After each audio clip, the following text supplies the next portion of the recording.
And I'd just like to firstly say thank you for being here with me. And I'd like to introduce you to everybody. So this is Maureen Shelley from TCC Collective, which is oh, I've got that wrong, sorry, the Copy Collective. But it's is it TCC International? Yeah, TCC International is what we call ourselves overall, but we started out as the Copy Collective.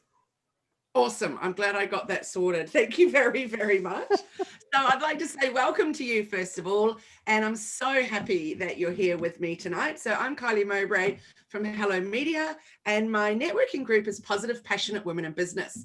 And I love the opportunity to do these Hello You interviews and get to know our members better and what it is that makes you tick, a little bit about your personal, a little bit about your business, and just let everybody know more about you, basically.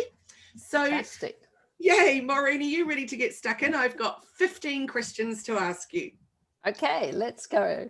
Awesome, fantastic. Okay, for those of you that want to connect with Maureen, it's all in the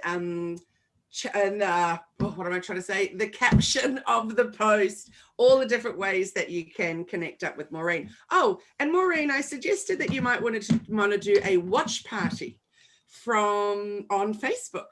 So if you are on your Facebook app on your phone, are you on there now? Yes, I am. And it's already, I've already started the watch party. So I'm going to invite some people along. There we go. I can hear myself. I'm going to say, I'm just turning you down on my phone, Kylie, so that I don't hear you twice. I even turned my sound off and I could still hear me on my own. There's just too many Kylies coming out. There can never be too many Kylies. You're too kind.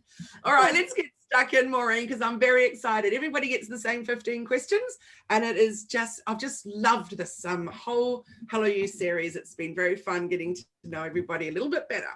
So the first question is, tell me something about yourself that others may be surprised to know about you.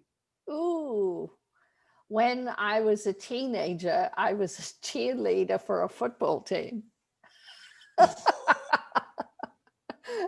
And people who know me would find that very, very surprising. That is fantastic. Nobody said that to me before. It's not something you come across very often. Did you have the pom-poms and wear the short skirt? Yes, and I was hopeless. Just oh my goodness. Are there photos? No, there's no proof. There's no proof. Damn, that's the problem with what is it really? 2000 pre-mobile phones, pre-internet. Yeah. So funny. What a shame. Well, that would be a special thing to see. And, that's a great tidbit. Thanks for sharing that one. So if there was something in your past that you were able to go back and do differently, what would that be? I hope it's not cheerlead. I can't think of anything that I would do differently because, even though I have made massive mistakes in my life, I got so much out of them. So, no, I'm happy with the life I've got. It's such a wonderful outlook. I totally agree with you that every one of those things that we've done and has been an amazing learning experience. Clearly not at the time, but afterwards. God. Yeah. No. Getting pregnant at 17 is not recommended, but wonderful outcomes. Yeah, I was going to say, but what an amazing thing to be a young mum and have that opportunity to grow with that child of yours. Yeah, except I was a relinquishing mother, so I didn't have that opportunity, but still lots of really good things came out of it. Oh, good. So my mum had me at 21 and then my sister at 42. Yeah. So it's fascinating to have talked with her about the difference in her as a parent to being, a very young mum to a later on mum. Was that nice? A later mum. Or as they call it in the medical profession, an elderly gravida. Oh, I haven't heard that one, but I've heard geriatric pregnancy. I know, shocking terms. It's a bit grim, that one, isn't it? Okay, Maureen, so tell me, what do you love most about what you do? And this is probably a great time to tell everybody what it is that you do with the Copy Collective. Okay, well, I mean, we started out as a content agency, but we do so much more than that now. We do lots of strategy and training and just really working with people to find solutions to their issues. And I love what we do because it's every day is different. Like today, I have spent the majority of my day writing a COVID-safe plan for a music festival in country Victoria. Like that is just massively different to what I was doing yesterday, which was, you know, website content and, you know, we just do so many different, and I did training yesterday with a fabulous group of people, including a great guy in New York who's running for local government for the county of Troy. So, I mean, it's just, I just get to meet so many wonderful people and it's so fantastic to engage with them and to help them with what's going on in their life. And yeah, Wow. I love my life. Love my job. That's so awesome. And you've got a great team behind you too, I understand. Oh, I have an awesome team, except, oh God, I'm heartbroken. I'm losing one of them. He's I mean, it happens. He's been with me since high school and he's now finishing his master's degree. So, you know, he's been with me 6 years and he leaves us next month and I'm just heartbroken. Oh, You know, all my team have been with me so long. I just don't know what I'm going to do without him. So, yeah. you never know. He might get into the real world of working full time, doing whatever he's done as master's in, and then suddenly go, oh, I need to go back. Yeah, I really preferred to work with those people. They were a lot of fun. Yeah. Oh, goodness. Okay, so what do you love least about what you do? Oh, there's only 24 hours in the day. That is my biggest problem, is I just don't have enough hours in the day to do everything that I need to do. So I need 3 of me, you know. I'm hearing you. I said something to my husband to that effect the other day, and then I realized you probably don't want 3 of me. No. You probably think one of me is enough. If he's anything like my husband, he thinks, no, I can barely keep up now. 3 of you, I'd just be exhausted. I couldn't cope. I think my husband was more thinking his ears wouldn't cope. Yeah. They need the break. Oh, dear. Okay, so if you weren't doing this, what would you be doing? Oh, God, I don't know what I would be doing if I wasn't doing this. Probably, I don't know, Chilling. working for the public sector, maybe. I've done a lot of policy work, so maybe I'd do that. And I did do a 15-month contract with the federal government, which ended in July last year. So I really like that sort of heavy duty policy stuff. So yeah, I'd probably be doing that. You love it. That's good. Mm. That's the word heavy duty policy to me, and the word love just don't naturally blend. But I'm thrilled that you do. That's great. Well, last year I spent 15 months of my life writing about the research and development tax incentive, which, you know, it was one of the best projects I've ever done. And anyone who knows that program knows how dense that material is in a policy perspective, you know, and you have people like, you know, the Atlassian CEOs and the small business ombudsman weighing in on that program, sort of saying, yeah, no, it needs to be this or that or something else. And you know, I was just in amongst the weeds of that program for 15 months and loved every minute of it. It was just fabulous. Wow. And when you do a project like that, do you still feel at the end of the day that you've still not finished? You know, like you said before about 24, you know, only 24 hours in a day. Is that the same when you're doing one of those long-term big meaty projects? Yeah, because I still have to run the business. Yeah. So I'm doing that on top, you know. So for the first year, for the first 12 months, it was full time on that project. So I was working 6.5 days a week. And I managed to convince them that they only needed me like 30 hours a week for the last 3 months. And yeah, so that was a bit easier. I could go back to 5 days a week. But yeah, it was full on. Wow. So what has been your biggest success in your working life? What do you feel that you're most proud of throughout your career? Oh, look, I have had so many highlights in my working life. I've had a stunning career. I'm so blessed. Probably the one thing that in my working life that I would say would be my biggest success was I wrote a manual for the United Nations on disability services legislation for developing countries. And so I was made a special expert for the UN Office of Disability. And that would be my highlight, I think. That would be it. That would be the pinnacle. I feel lucky enough to have had moments over the past number of months where you have talked about that a little bit with me. And every time you've mentioned it, and I've just sat back and gone, wow, what an opportunity. But I can't imagine anyone better to do that either. You know, and thank you. Yeah, no, it's been experience and your expertise is just a beautiful mix.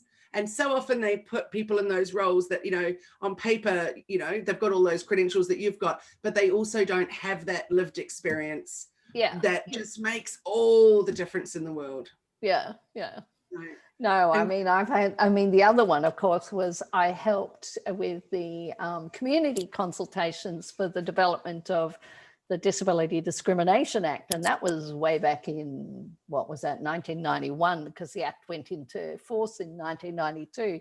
And that was just awesome. We flew all over the country talking to people with disabilities and their families and their support people and carers. And, you know, just, you know, the words of those people just stuck with me. Like we were talking to one group in Darwin, and this young guy with Down syndrome, you know, got up and he said, you know what, we might have an intellectual disability, but we're not stupid. And that's just stuck with me, you know, because here's this guy, he's facing a lot more challenges than many of us. And yet he was just wanting to be out there saying, you know, just don't treat us like we're stupid. You know, we might have these challenges, but, you know, don't dismiss us. And I just thought, that is just fantastic. You know, really. Is. I just wish that you had either a video camera with you or someone along for the ride filming these stories, and you'd been able to put it into, you know, the making of the policy thing that you did, you know, because I'm always so fascinated by those amazing stories that often happen randomly, you know. They might have been talking to them about one thing, but incredible other things come into the mix when they're sharing and when they're comfortable with you to chat. Awesome. Well, I did actually not that one, but another consultation I did for the government. I did record a whole lot of stories with people with disabilities, particularly people with intellectual disability, because, you know, not so much now with the NDIS, but previously that was a very neglected sector. I've just got a wonderful video with people talking about their experiences. And so, but you're right. I mean, these days we just have so much content. We film everything, we record everything. We have these opportunities to do things like Facebook Live.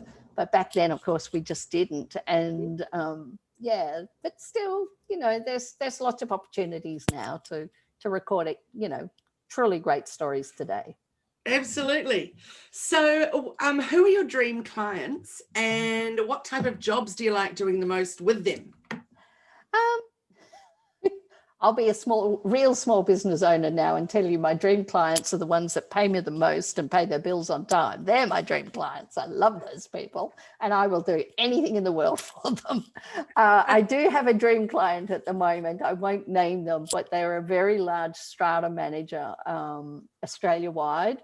And we've been working with them. Actually, it's a great story because I did a LinkedIn. I consider myself an expert in LinkedIn, and I've presented on LinkedIn to Small Business Month and various things like that. And but I did a seminar with somebody else who's an expert in LinkedIn, and I learned so much from it. You know, it's a bit like you and I. You know, our lives, careers overlap in so many areas, but we do different things. And it's the same with this person. Karen Tisdale. She's fantastic. And I did her LinkedIn workshop and changed my LinkedIn profile after doing that. And this client searched on LinkedIn and found me because Karen said, put something in about your private life. Don't just make it all about your public life. And one of the things I do in my private life, I'm the secretary of a strata committee that turns over $1 million a year. So, you know, you can imagine it's a pretty big deal to be working on that committee.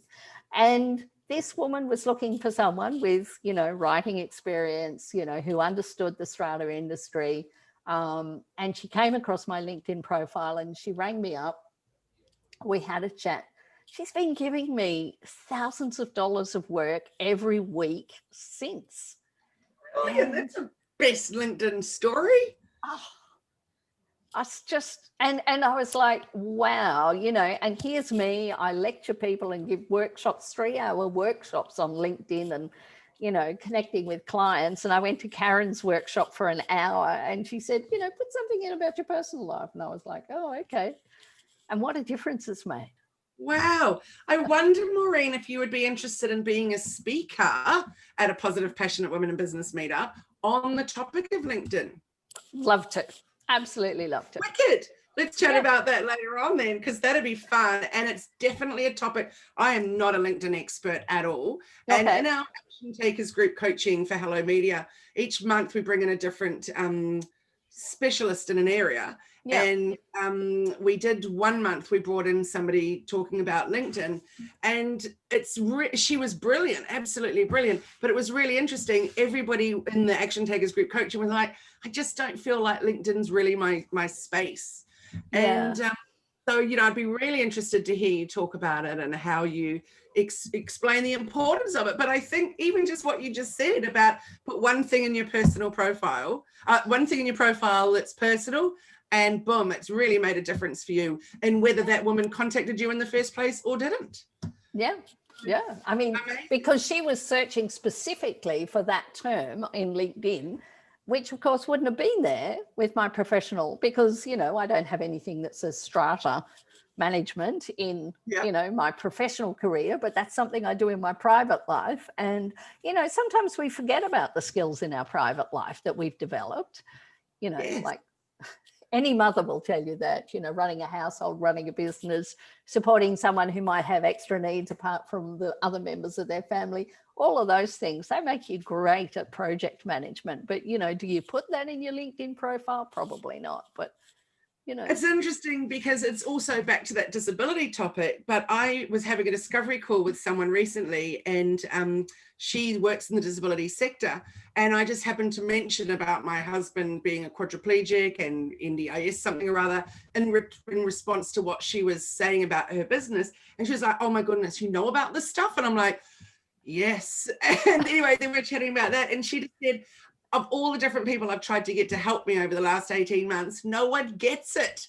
No. So you're on the opposite side of the fence to me, but she said, but you get my language, you get what I'm talking about. And it made a difference. So I definitely agree. Just have something personal in there, wherever it needs to pop in. And you just would be amazed with how people resonate with that, I think. Or maybe it just makes you more of a well-rounded person rather than just the business stuff. And what do we always say? People want to work with people. People don't work with just, you know, a billboard or whatever. Like we want to know who's behind the business. So yeah. I mean, it's interesting. I was watching a Simon Sinek video yesterday. In fact, it's one that he did like 11 years ago. And he was saying, you know, our most precious possession is our children, but we'll leave a child with a 16-year-old from our neighbourhood over a 30-year-old we don't know who's got 10 years experience, because we trust people within our community. And I suppose that's what we're both talking about, is we're talking about building trust. And the way that you do that is to show yourself as a fully rounded person. Which can mean disclosing something about your private life, or it might be, you know, being a bit more honest and open with people than you might be otherwise, you know, like just, you don't know what it is that makes people say, wow, I connect with you. But I suppose if you're authentic, you can do that. Yes, what you just said then about what Simon said, I need to process that one a bit longer later on, because that was interesting on so many different levels. There's a number of thoughts that flash into my head around that, but particularly around the why do we trust it with a 16-year-old? And I'm thinking even 13-year-olds are getting asked to babysit, and that is your most precious creation, isn't it? That is extraordinary. Yet you wouldn't ring, well, I've never rung up a babysitting service. And, even though they're vetted and have police checks and they're experienced and, they've got all the insurance in the world, we trust someone in our community because we go, oh, I know that family. They live down the road. Their mum and dad seem really nice. And, Yeah, thank you, Maureen. That's a number of little special little nuggets that you've given me tonight that I'm taking away and thinking about on some more. So I'll ask Merlin then if she can get in touch with you about being a speaker and which month would work for you, etc. So fantastic. Thanks for that. That's very exciting. I'm looking forward to that. Okay, so on to our next question. What challenges do you see impacting your industry? And that can be related to COVID and how that's gone for us all in the last year and how you feel about that going forward, or just in general with a lot more AI going on and, all of that. Tell me about what you see with that. The biggest challenge that we faced in our industry is that everything competes against us now. So firstly, every single person, who's been to school, who's in business or working for someone thinks that they can write copy. They just do. They think if they're literate, they can write. And they're vastly different experiences. And so and then because of, partly because of COVID, but it was already happening, we now compete with the world. So, I can be competing against someone who's, a single freelancer on their own. I can be competing against the world's biggest advertising agency. So the competition, our business has been going 12 years. I've been part of it for 9 years now. This is our 9th year. And all we've found is that there's just more and more competition, which includes AI, because there's now programs which can write content for you. So we compete against humans, we compete against individuals, businesses, plus the world's biggest companies. So that's a challenge, but I sort of think, well, people who want authentic, experienced, knowledgeable content creators will come to us and they will pay us. And I have to admit, last year when COVID hit, I think I told you we lost 90% of our business pretty much overnight. Well, it was within a couple of weeks, but within a matter of weeks, 90% of our forward bookings were just gone. And I was like, wow, God, what do I do? And that was when I met you, Kylie, because I decided, well, I need to reach out to other people. I need to skill up. I need to, create some other opportunities, because the opportunities we had were no longer there. And so that was a fantastic experience, because through Positive Passionate Women, through Hello Media, through all of the programs that you've done, I've met some fabulous people some in the related industries, digital, SEO, some in completely unrelated, like one fabulous woman does Barbie dolls. I mean, who knew? And through that, I've changed, we've done a bit of a pivot. We're doing much more training this year. And I've looked at the different, so we were doing many more tenders before. So we're doing more smaller jobs, but many more of them, whereas previously we're doing much bigger jobs, but, maybe one, and that would take me out for the year. So, so that's been a change, but it's been a change. I mean, change is good, challenge is good. You don't become strong through, just growing up with no opposition. You get strong from facing, challenges. So as a business, we've developed, and we've got It's really interesting. We've kept a lot of our older clients, but you know, from the clients we had last year, we've got all brand new clients, different clients, and you know, people who say, no, I want to work with you every single month going forward, and let's book in a year's worth of work. And we go, sure. Awesome. And what's interesting, I'm sure, is that when you're doing big giant jobs with big giant tenders and then you don't get the job, then the amount of work and time and effort that's literally flushed down the drain. Yeah. So it must be interesting is that without those tenders, then the work that you're doing, you're seeing results very quickly, and it's all, you know, which must feel good. Oh, it does. It does. And particularly when you get to do things like I was doing today, writing this COVID safe plan for, you know, a music festival. And this client, I just love him. He's 24. He's just finished his master's. I won't say what it is because I don't want to identify him. But he's a musician on the side. That's his side hustle. He likes to play the guitar and sing. And he couldn't get a gig in this country Victoria place that he lives in. So he put on a festival, you know, and he's now, this is his third year. He has 400 people a year come to this festival. When he started, he was like 21 when he started doing it. And he just went out there and he did it. And, you know, but now, of course, he's got to have risk assessments and COVID safe plans and, you know, all of these things. And he's like, oh my God, I've got no idea. So we're doing that work with a shire council in Victoria, and the council's paying for us to do the work with these small business clients. And he just wouldn't be able to put on the festival if he couldn't get this work done. And he certainly couldn't afford to pay for it himself, because he basically covers his costs, because all he wants to do is have a great time playing his guitar and singing with his mates. Fantastic. I love that story. One thing I wanted to tell you about is years ago, I used to do, well, not that many years ago, recently, I used to do a lot of blog writing for other, you know, websites and stuff, and website content, et cetera, et cetera. Anyway, somebody once said to me, oh, you must have really suffered a big hit in your business, and in fact, your whole industry. This is maybe 5 years ago, with now all the websites you can go to and pay $10 and get a blog on any topic. You tell them 3 things that, you know, that needs to be about, and then you hand over your $10, and within 24 hours, boom, you've got articles. So anyway, I thought, never heard of that. So sure enough, off I went. I said, oh, where have you been getting yours from? So they gave me the website. I paid my $10 online. I told them a topic that I wanted them to write on. It was sent to me within 2 hours.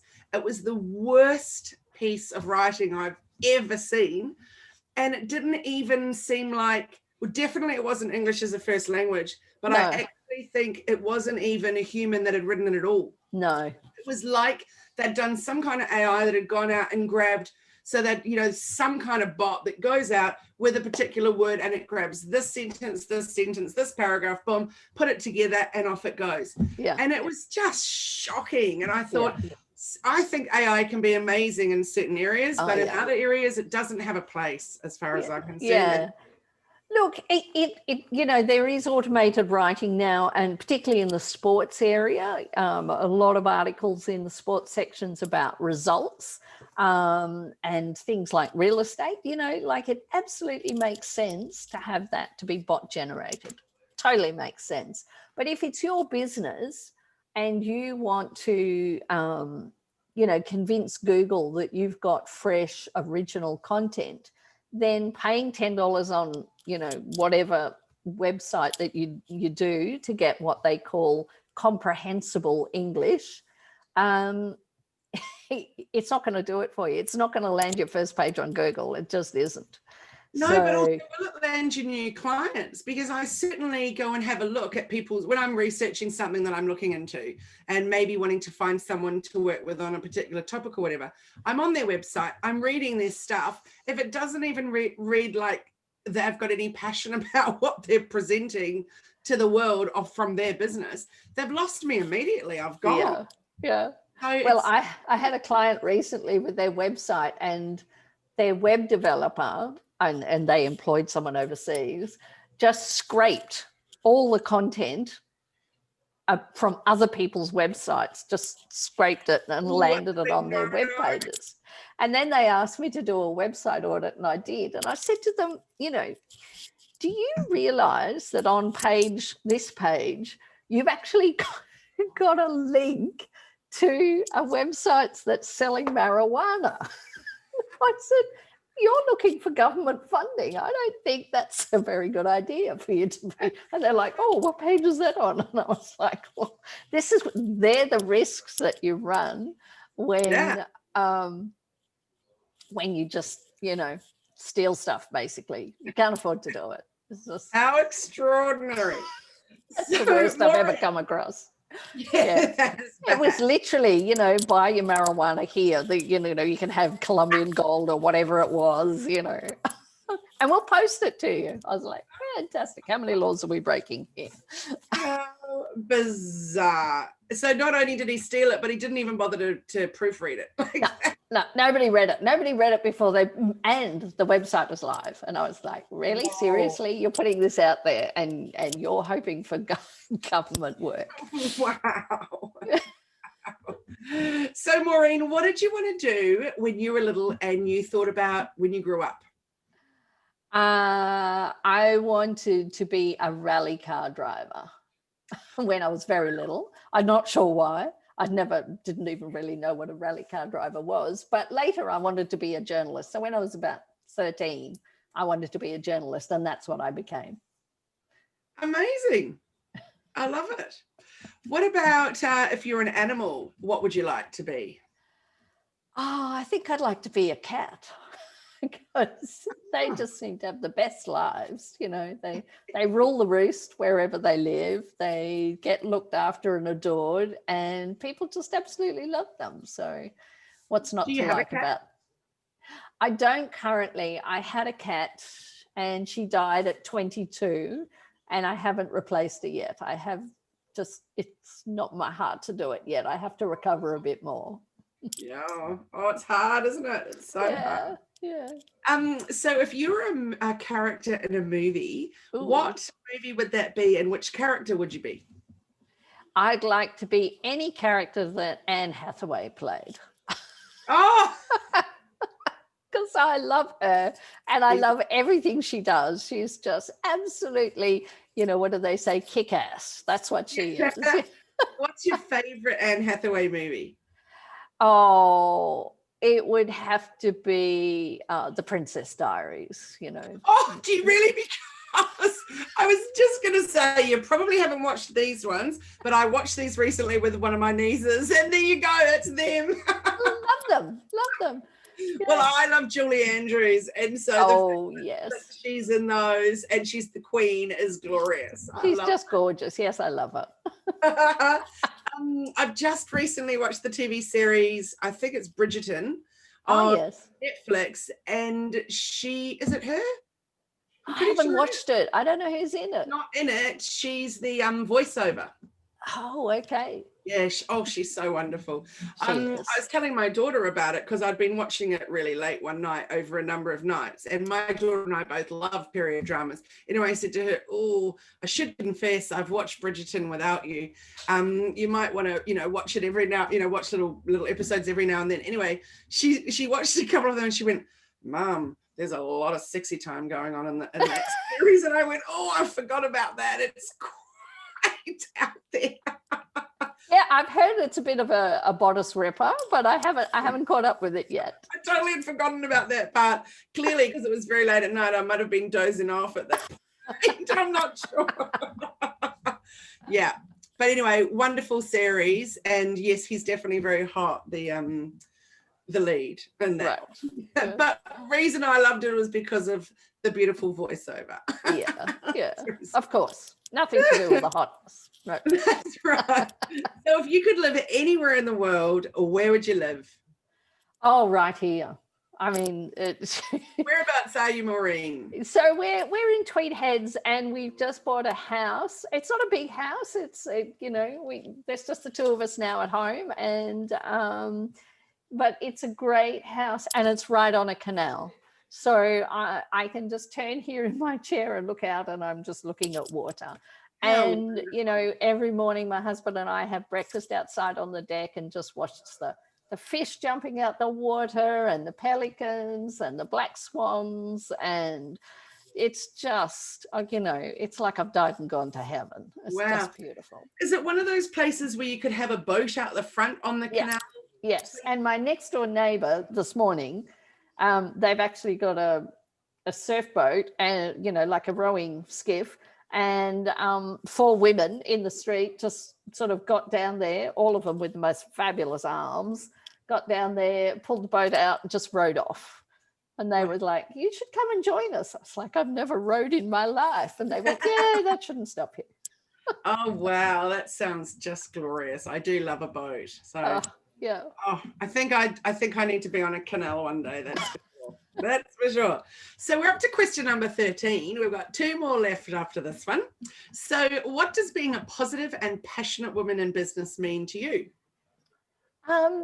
What I love about the group, apart from the name, is that the women in the group are just so authentic. They are so generous with their time and their efforts and their support. And it just makes me feel, you know, like we moved to Tweed from Sydney. I didn't know a lot of people around here. And whilst these women aren't necessarily local to the Northern Rivers, I feel like they're my community. And I just love getting to know them. Just love it. I agree. Do you know, every time we do a welcome in the group to somebody new, and, you know, we do that graphic and we tag them in it and we ask them to introduce themselves, I get the warm fuzzies every time I see all the people in the comments saying, welcome, welcome, welcome, welcome. It's just, it immediately feels warm and beautiful. Yes. And it's just like a big hug. I love it. It is. Yeah, it's fantastic. Are you coming tomorrow night to our meetup? I am. And I have to say, Feng Shui is not really my thing, but I love the meetups and I love hearing from everybody. And I sort of feel just because something isn't my thing doesn't mean to say I won't learn something from it. So, Yes. you know, I always get something out of every single session. So, you know, I come to win as many as I possibly can. Yay. Well, I'm looking forward to seeing you then. Okay, so our next question is, what are you most proud of in your life? Oh, that's easy. I used to be part of this women's group, a women's service group called Zonta. I was president of my little group, and the president gets to pick a project to do. And the project that I got to pick was to set up a, it's not a very pleasant topic, but I was really very proud of the outcome, to set up a rape crisis room at the Dili hospital, because sadly in East Timor, there's a lot of women are sexually assaulted and almost none, there's no prosecutions happen and the women don't get a lot of support. So what I was able to do with very small amount of money, like I think we raised like $3,000, but then we sort of spun it out to be so much more. We got this safe room at Dili Hospital so that women could go there after they'd been raped and they could have the evidence collected and they could be supported through that worst of times. And then, you know, hopefully it would go to court and their perpetrator would be punished for what happened. But even if they didn't get to court, at least they had the appropriate care. So we raised this money to send the wonderful woman, Susan, from the North Shore Sexual Assault Referral Centre up to Dili, and she helped to set up the room. And then we worked with Rotary in Darwin, and they organised, you know, all of the equipment to be supplied. And the doctors at Darwin Hospital went up and trained all of the doctors and the midwives right throughout East Timor on how to support women in that situation. And it then got international support funding, and it's now a permanent thing, and it's supported by, I think it's the United Nations now.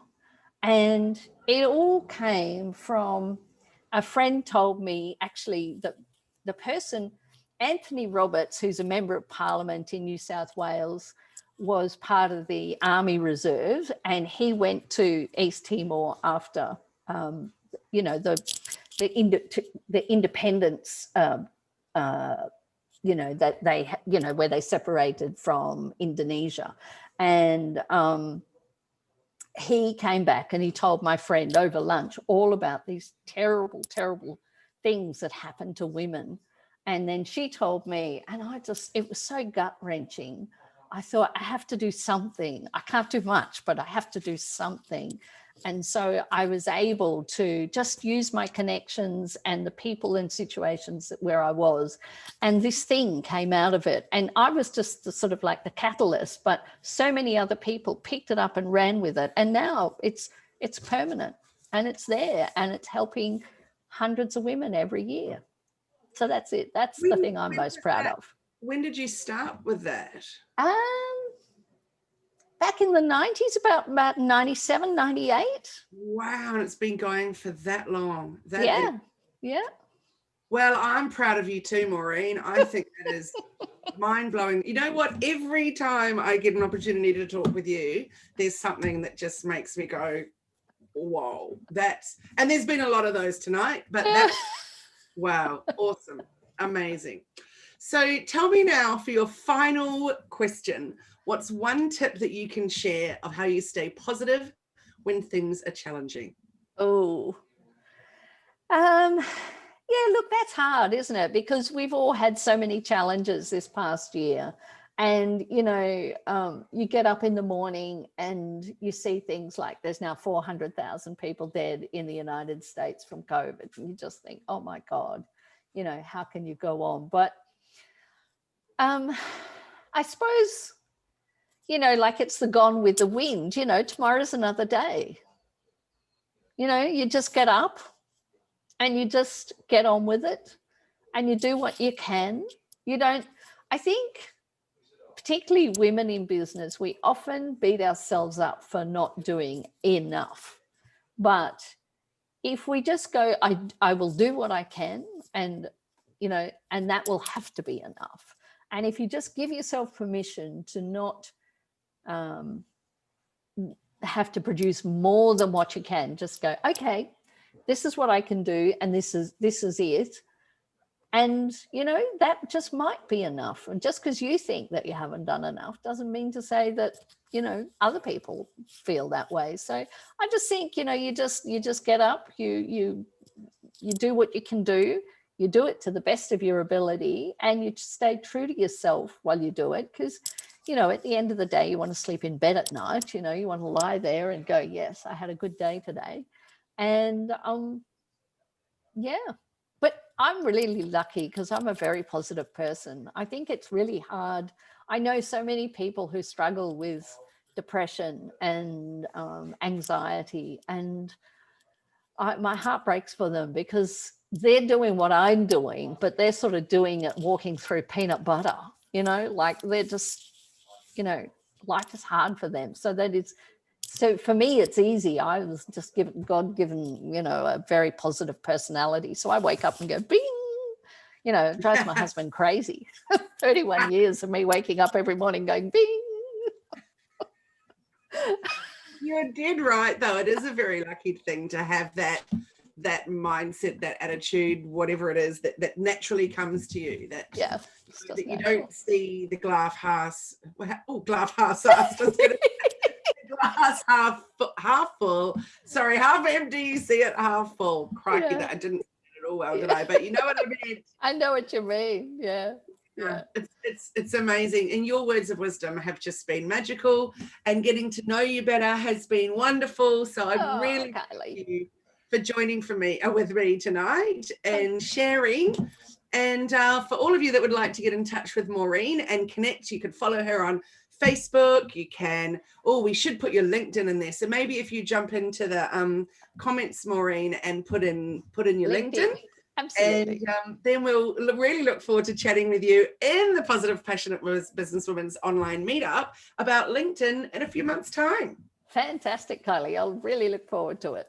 Awesome. Well, thank you so much. And I really look forward to seeing you tomorrow night and our meetup with Leanne Carius, who's talking about feng shui and the year of the golden ox. Cool. So I'll see you then. And yeah, I really appreciate your time. You have a wonderful night. You too, Kylie. Thanks so much. Thanks, Maureen. Bye-bye. See you. Bye.